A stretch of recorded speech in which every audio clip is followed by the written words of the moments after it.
DJ Event Planner will change the way you manage and run your business. Streamline all of your procedures and software into one easy-to-manage system. DJ Event Planner, the ultimate online planning tool.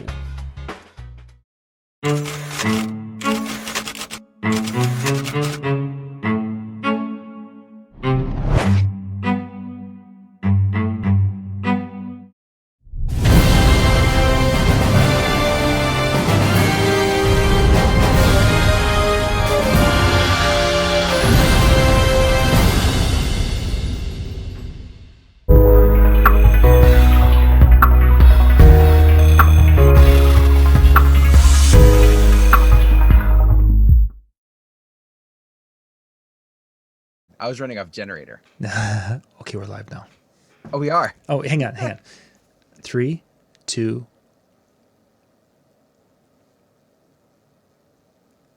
and go. Okay. I was wondering if you're going to fall for the whole, I'm just frozen for a second. Well, that's what I thought Brandon was doing to me in the last show. All of a sudden, he's just like there.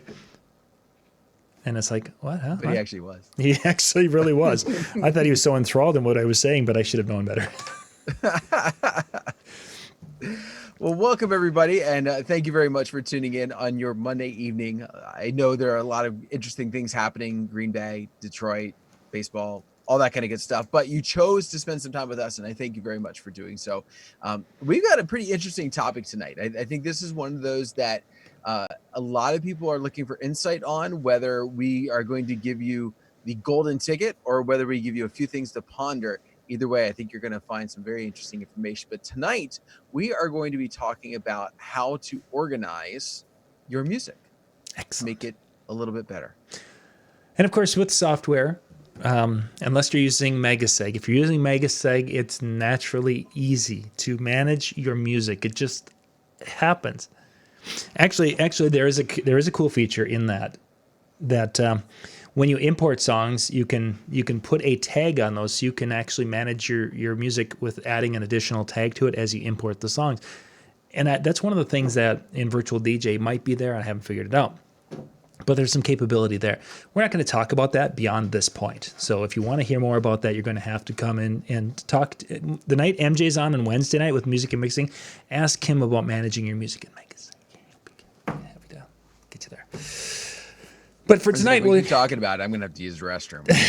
But tonight we're going to look more at virtual. And from my understanding, and I'm not a Serato person, but a lot of the things that we'll be talking about are pretty much interchangeable across the board, because it's really about having music ready for easy finding, access, what have you.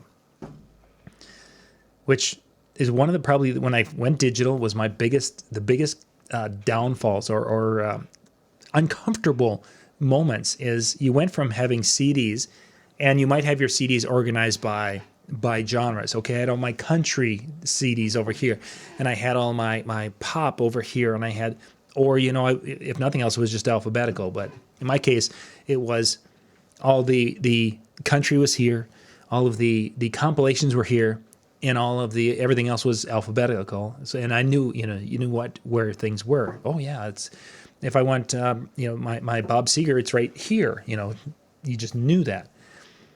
Once you went digital, you lost that tactile pawing through the music and different things. So it really became a struggle for me until I probably sat down maybe 2 months ago and just diligently started to organize my music.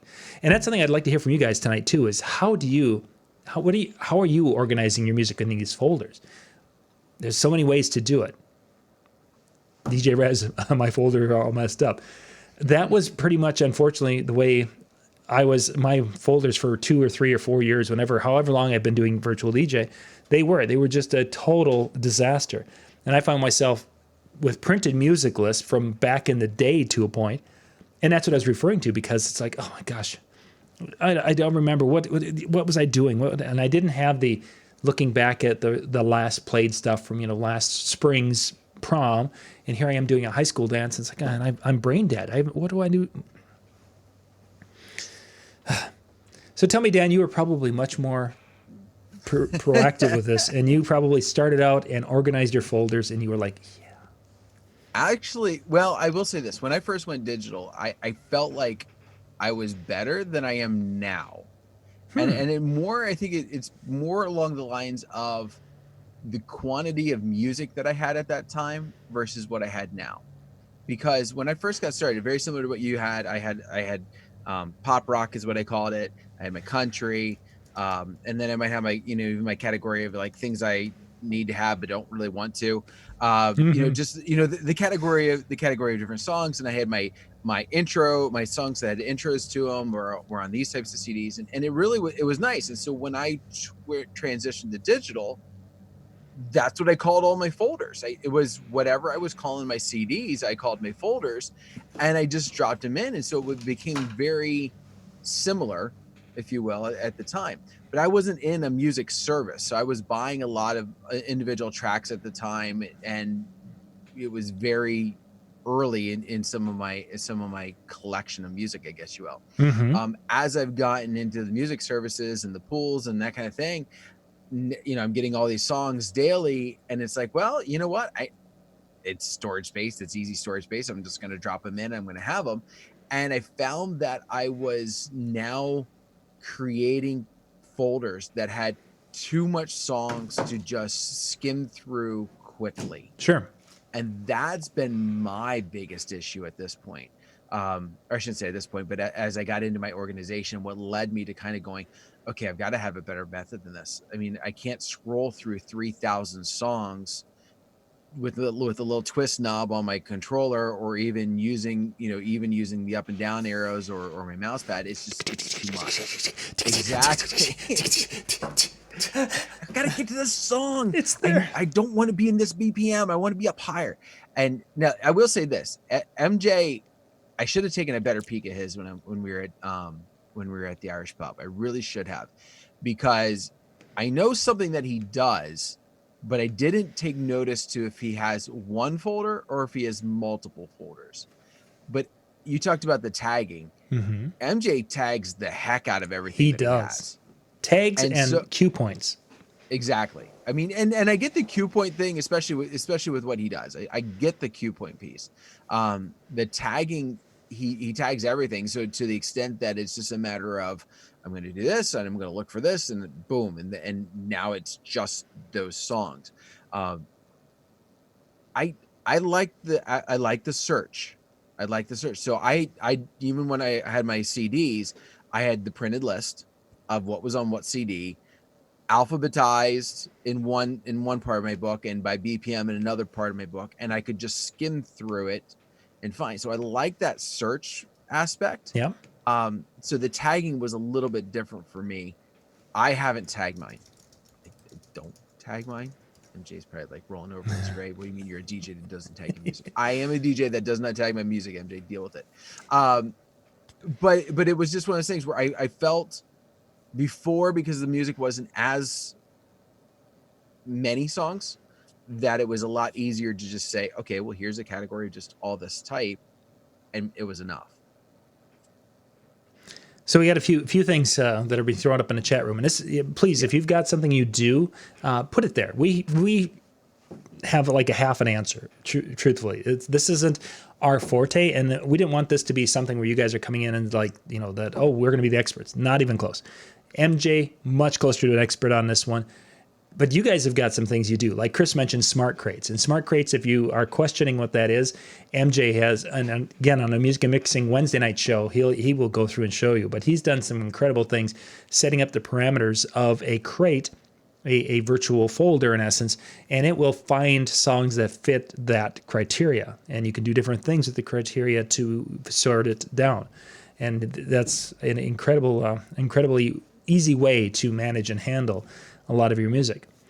Color coding. DJ Rez mentions color coding. That's a great way, especially if you have multiple versions of a track. And I want to have one that's I can play at a wedding, and I have one that's more maybe a club version. Because sometimes it says clean, but it's not clean enough for the event. What was it? Truth Hurts. There's a really clean version where you don't hear a thing. Then there's another version that says it's clean, but you could hear a little bit of a couple of the words there that were, and it just depends. So using color coding, not only can I put these songs, when I do a search for Truth Hurts, they pop up and I can see, the blue one is the one that I want to play when I'm at a wedding. The red one is the one that I could play maybe at a bar. And if they want the full unedited version, then it's the, whatever.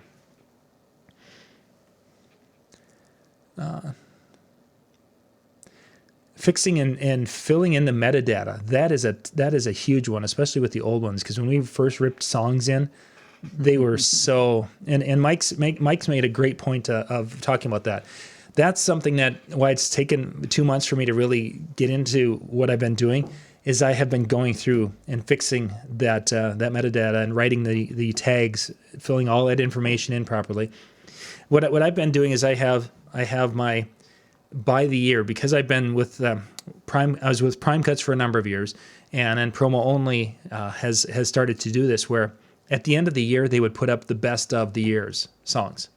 You would have 2 downloadable folders from Prime Cuts, and Promo Only now does their ongoing top 20 charts, and basically those are the songs that were hitting the highest on the charts for that year. So you could put all those songs into a folder. And to a point, you could basically delete everything else because those are the hot songs from the year. Not that you would, but you could have. So now I know that I have a the best of 2015 folder, 2016, 14, 13, and on back. And these are the songs that were hot. If I would have been using Virtual DJ long enough, I could have a folder that's the best of 2012 and be only the songs that fit that 2012 release date that I've played. That can be a smart folder, and those are definitely cool things to be able to do. But that meta tag and things is, especially on the older music. I mean, those big platinum series discs where I went and ripped everything years ago, they didn't have the tags properly on those. So I've been doing that.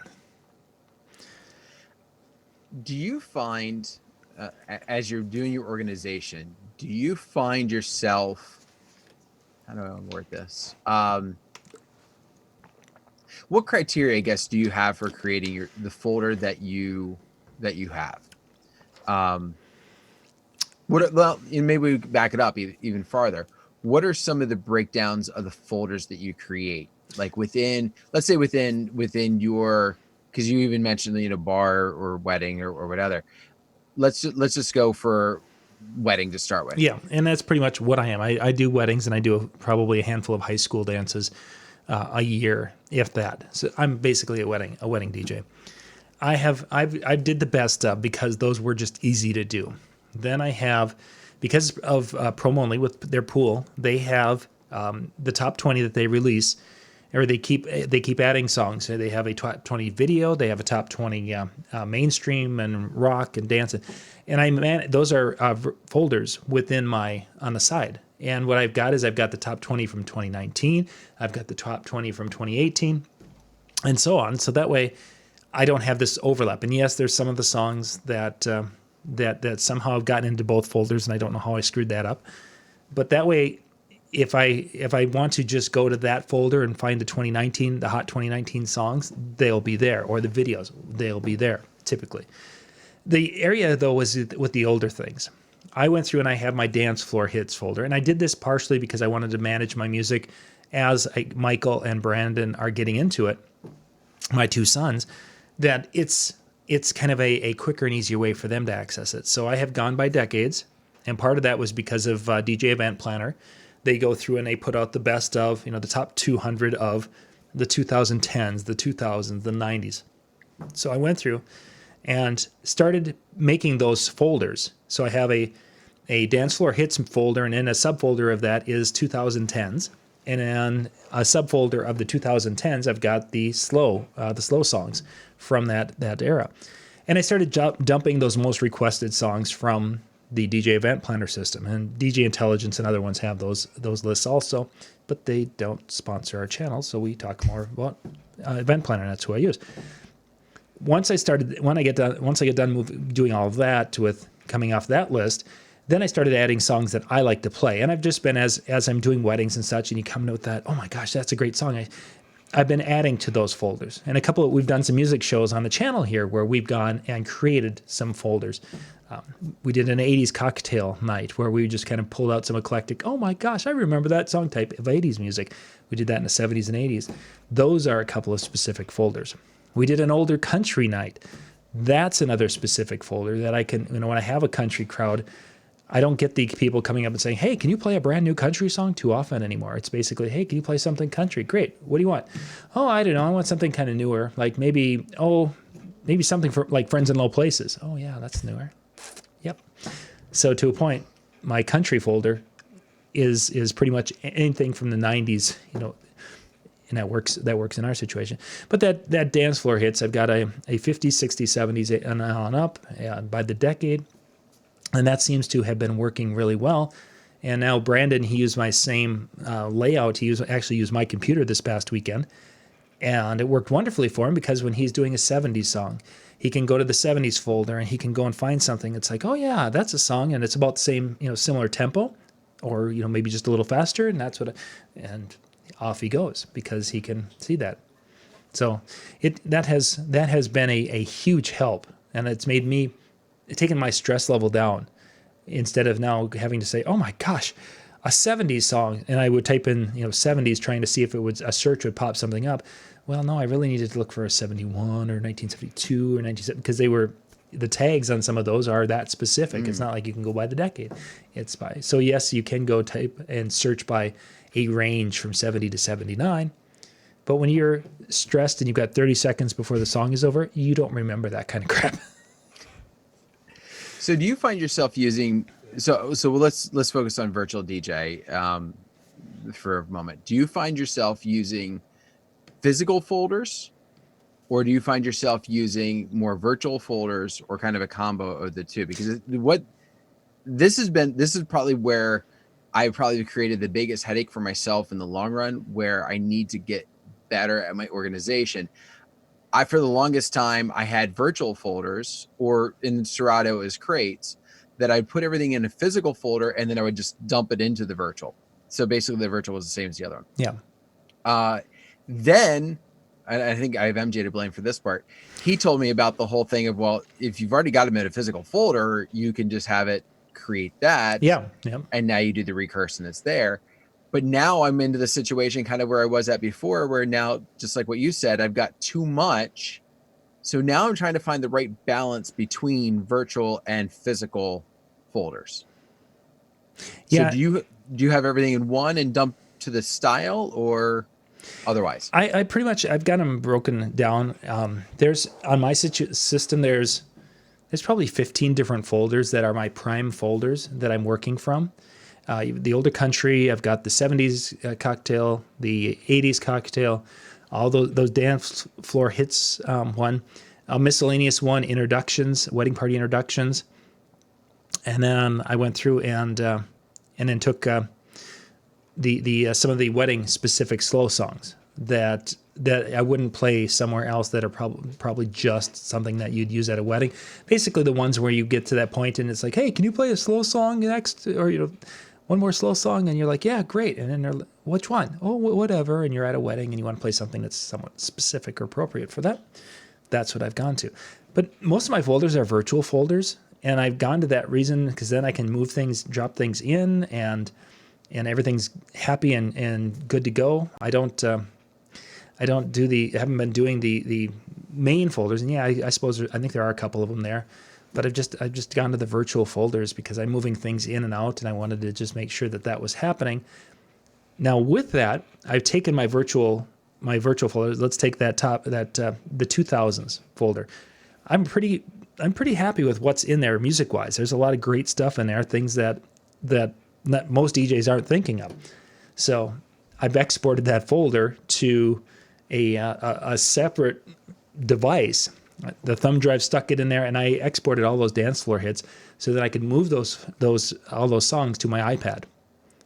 So now my iPad has all of those songs from all those dance floor hits folders, so that if I get to a point where the main computer dies, I've got everything over there. And with a virtual folder, those songs can be from 15 different spots on my hard drive, But once I moved them over to the side list and did basically the copy to the thumb drive, there they go.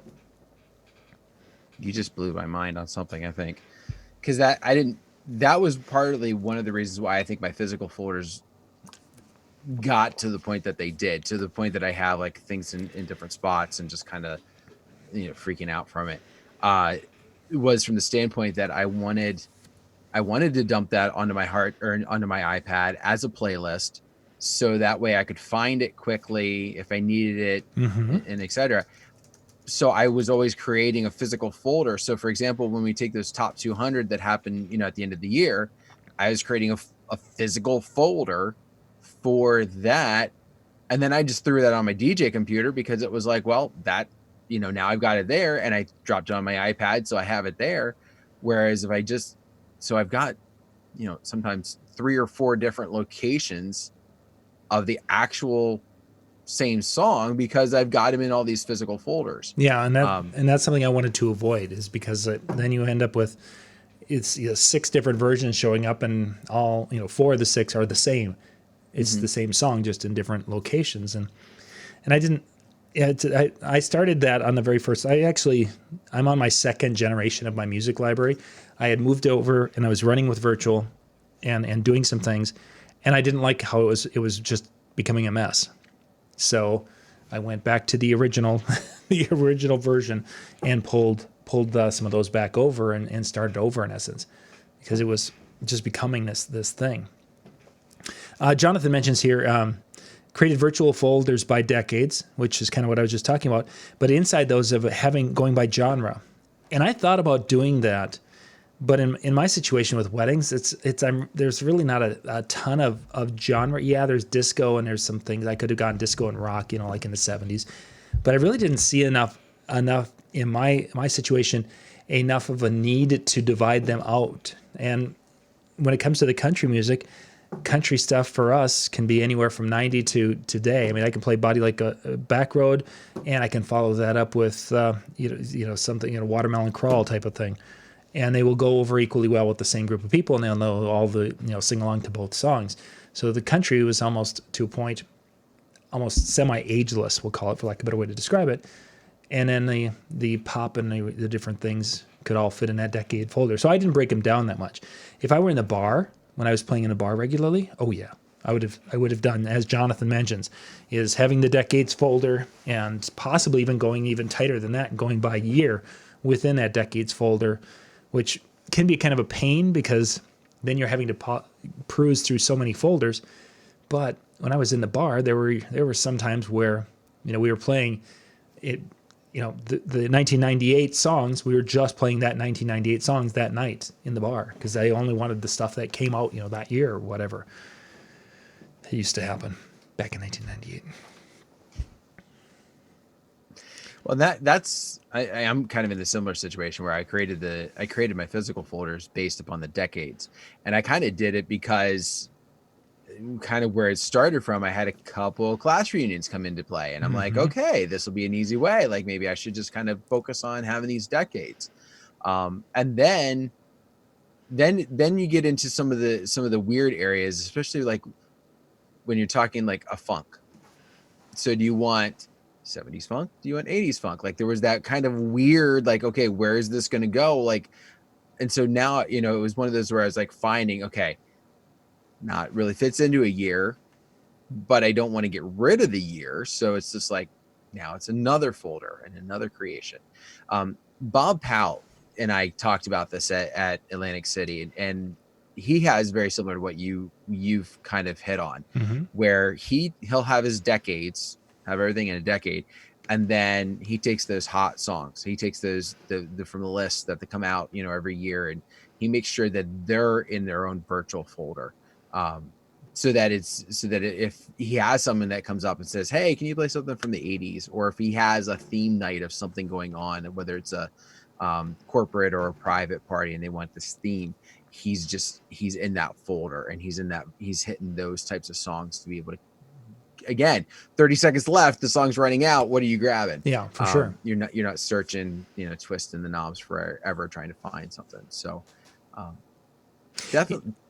Yeah. I definitely. I decided because I was, the breaking down into finer folders. Like in what Bob was doing, where he made it into the the hottest songs in our own folder.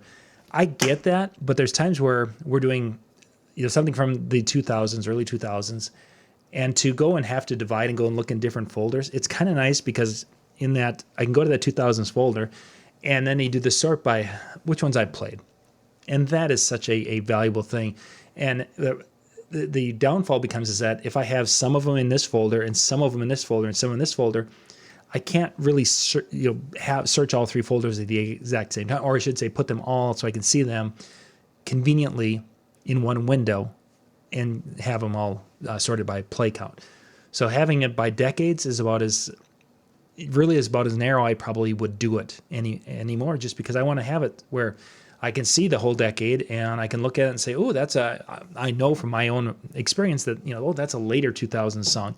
Well, then if I can't find something in the 2000s, but it's a later 2000s song I'm playing right now, I can go to the 2010s and see if there's something that would fit that was maybe in that, similar, within a few years of it, if I wanted to continue that in that area.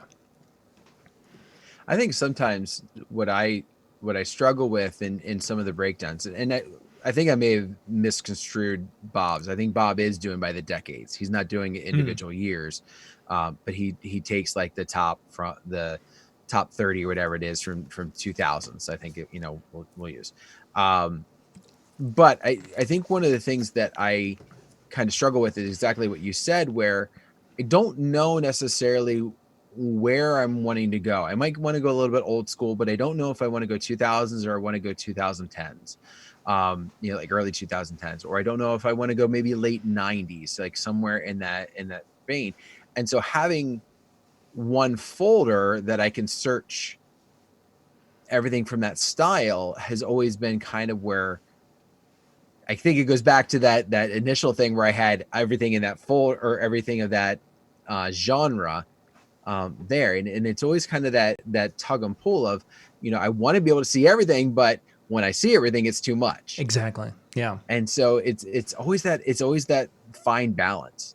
And then if you when Superfly was on earlier this summer, and I think this is one of the videos in the Insider area, he went through and he actually showed what he did with Serato, with his folders in Serato, and just in the Latin music area, because he is very fluent in that type of music, he has broken it down into the different subgenres of Latin music, and that's great. He knows what he's doing. For myself, I would look at that and it's way too tight and such, because I wouldn't be able to understand it, to know that, okay, so now I'm clicked on this folder and I'm looking at this folder. Well, really the song that it's more popular might be in this other folder, but because I was playing this song, I want to find another song in that area.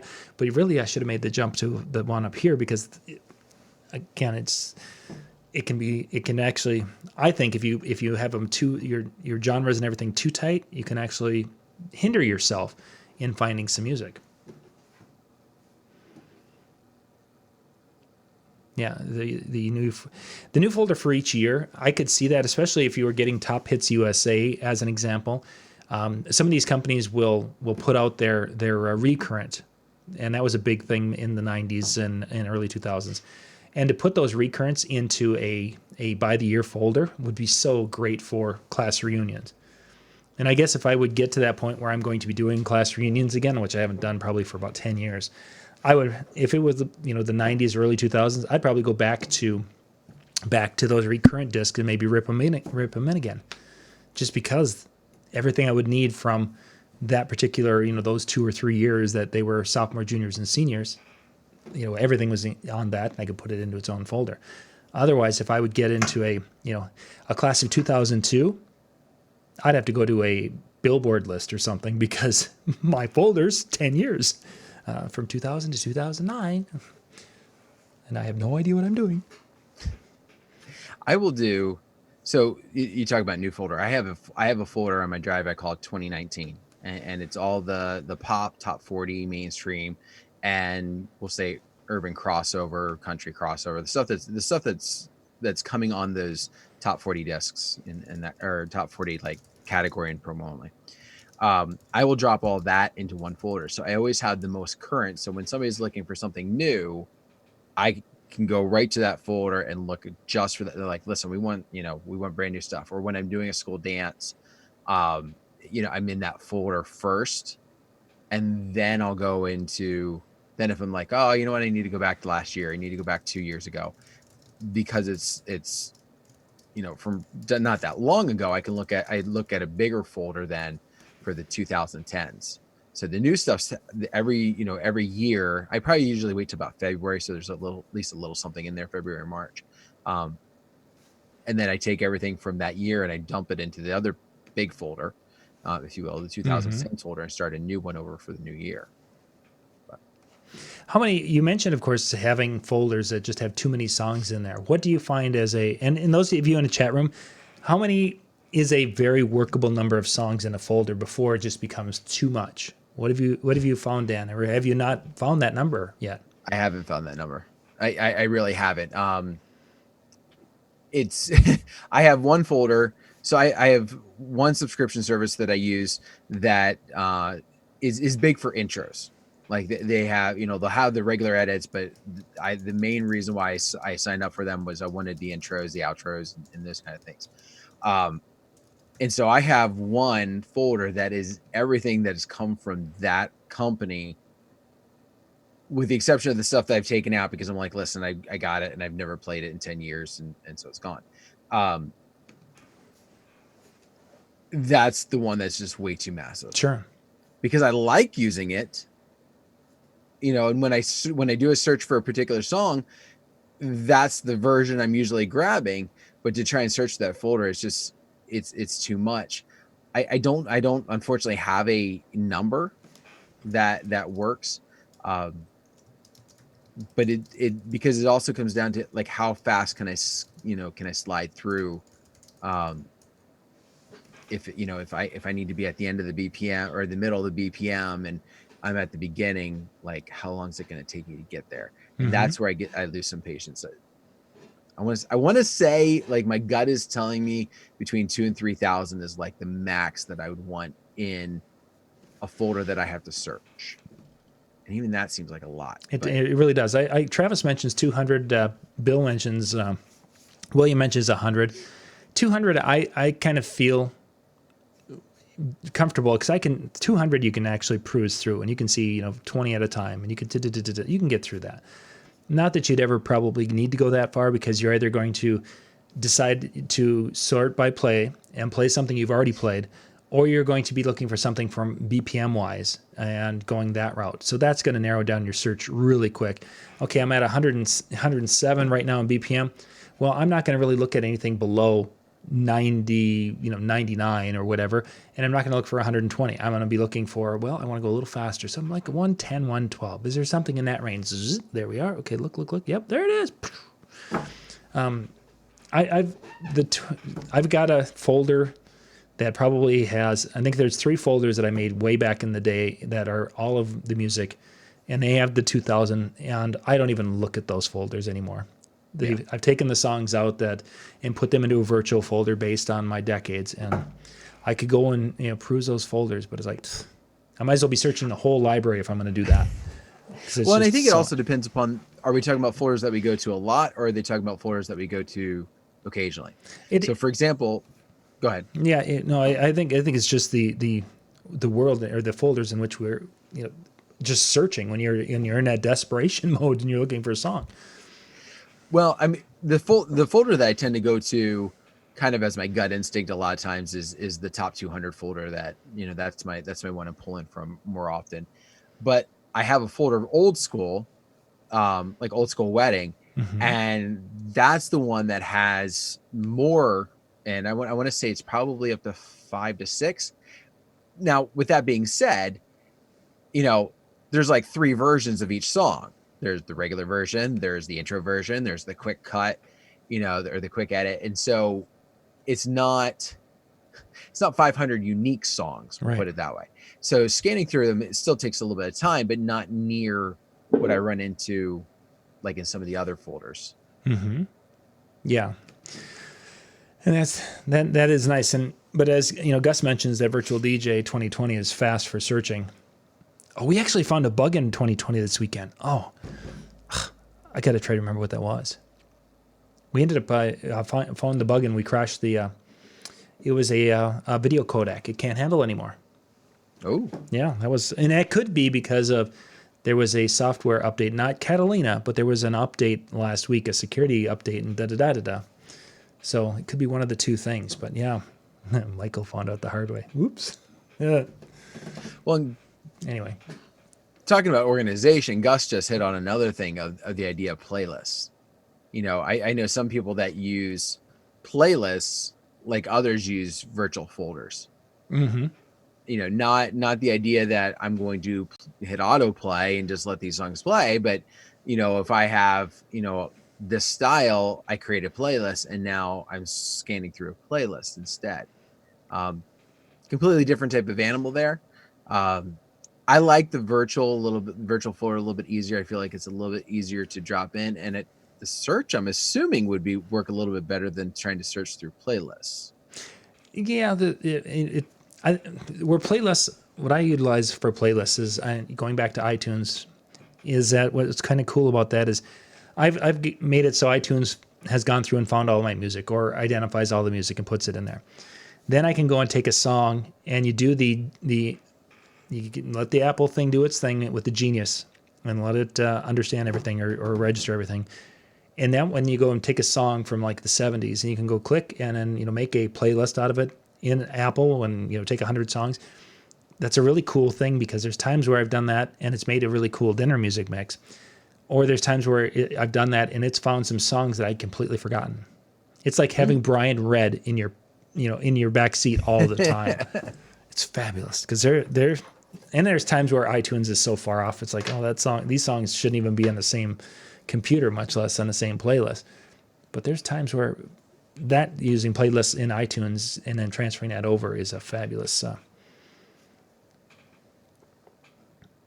The 1 to 5 stars thing is something that we used to do back in the day on CDs, and when we'd make our lists for our DJ, our staff, is rating them as a 1 to 5 star. And I've often thought about getting back into that, but my concern with that is I would go through and I would rate one song as a 5 star, and if it wasn't the best version of it, and I would, you know, later I'd be like, oh, that version is the only one I should be playing, and there might be another version I just should have been playing, and I should have listed that one, and I start overthinking everything, and I do that a lot, overthinking it.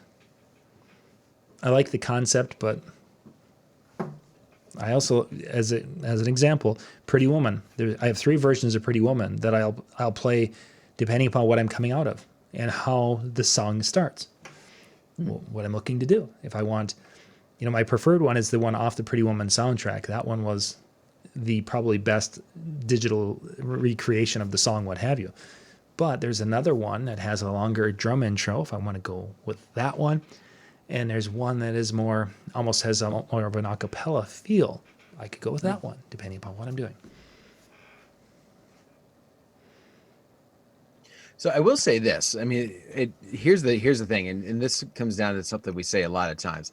If you haven't been in the chat and checking this out, you're missing out, because the guys and girls that are in the group here that have been putting up information, a lot of great things to think about, especially if you're struggling. And that's, you know, kind of what we were saying about tonight was hopefully you're getting some ideas and this is helping you think about some things. Because I know, like me personally, I'm not happy with mine. Mm-hmm. Does it work? Enough to get me through, but also enough that sometimes I find myself going to those same tracks because I know where they're at, for lack of if I took some time to organize better, I might find some better connections there. Mm-hmm. But definitely want to make sure that you guys are here checking out the chat type stuff so you can get some of those things. And ideally what it comes down to, I will say this is, you know, John kind of even said we've only got about half of an answer maybe here to what works, because we found what works for us, and some of these other ideas are ideas that's worked for other people. Ideally, if it works for you, and you find that you're enjoying what you have and it's not impossible for you, that you're on the right track. Don't go and reinvent the wheel. Maybe try a few things, see what happens, but don't reinvent the wheel and then go to your wedding, reinvent it on Friday and go to your wedding on Saturday and go, here we go, let's go. Yeah. This is one of those things that you need to invest time to really create that library of music, to the point of what, in the old days we had to go to the store and buy it. We don't have to do that now, but now we have to spend time organizing it. And I think after tonight's show, really what it's kind of motivating me to do is spend a little more time rating the songs, that my popular ones, whether it's using colors or stars or whatever virtual DJ's best method of being able to do it, and then search by it. That's going to be what I spend doing. Because the folders are great, but to be able to actually then, not only I can see my play count, but if I can have a rating of these songs, going back to the days when we used to have, these were A-list songs that we just knew were going to work pretty much everywhere. Sometimes it's like, okay, I need a no-brainer good song here, because I've got 15 minutes left in a wedding and I need one more song, and then I have my two slow songs, or my slow song, and then my closing song, and then my closing time or whatever I'm going to play, and I need one more banger.